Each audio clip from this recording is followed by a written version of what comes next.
Heart आटाक्रु रक्षा पाइबार 5टी जबरदस्त उपाय निहाती जानी रखु निजे बंचा सह अन्य को मध्य बचाई पारे। आपण थरे जदि हृदघात जनित समस्या रक्षा पाई सारी तेबे द्वितीय थर आउ आसवाक दिंतु ना। एभଳି किछि उपाय आपणातु जद्वारा आपण हृदघात रक्षा पाई पारे। प्रथम थर हृदघात बचिबा निश्चित भावे सौभाग्यर कथा, किंतु बेले बेले द्वितीय हृदघातक घातक साब्यस्त होता है। तेणु प्रथम थर हृदघात हो सारी द्वितीय हृदघात जेपरी न आसे सेप्रति सजग रहा उचित। तेबे द्वितीय हृदघात किपरि रक्षा पाइबे एवं जीवन में एथिपाई कौन सबु परिवर्तन आनिबाकु हेबो ताहा निहाती जानि रखिबाकु हेबो।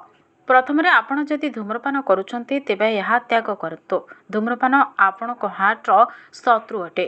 जदि यह वर्जन करती तेबे यह आपणक हार्ट अटैक आसबार संभावना को 70% कम करदेव। खाली सेतिक नुहे बरं आखपाखरे धूम्रपान करुवा व्यक्ति दूरे रहिबा हेबो। यह परोक्षरे मध्य आपणक पई क्षतिकारक होइथाय। द्वितीय खाद्यपेय प्रति विशेष ध्यान देबाकु हेबो। सुस्थ हार्ट पई संतुलित एवं स्वास्थ्य पक्षे लाभदायक आहार जरूरी। एथिपाई तेल मसला युक्त खाद्य परिवर्ते डेली डाइट रे पनीपरिबा फलमूल एवं माछ आदि शामिल करंतु। तृतीय हार्ट को सुस्थ रखिबाकु हेले व्यायाम जरूरी। प्रतिदिन 30 मिनिट जेमिति हेले व्यायाम करंतु किंबा जोरसोर रे चलंतु। यह द्वारा आपणक शरीर रक्त संचालन सठिक रहिबो और हार्ट अटैक संभावना कमी जिवो। चतुर्थ हार्ट अटैक बंचिबारु हेले रक्त रे कोलेस्ट्रोल को नियंत्रण रे रखिबाकु हेबो। एथिपाई चर्बी जातीय खाद्य मद्यपान आदि त्याग करबा जरूरी।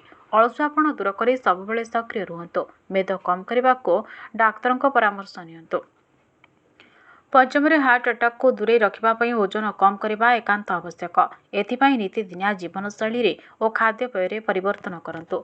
आपण चाहिए डाक्तरक सहाय्य नहीं पारिबे। थरे हार्ट अटैक शिकार होइतिले मन इच्छा किछि करबा उचित नुहे।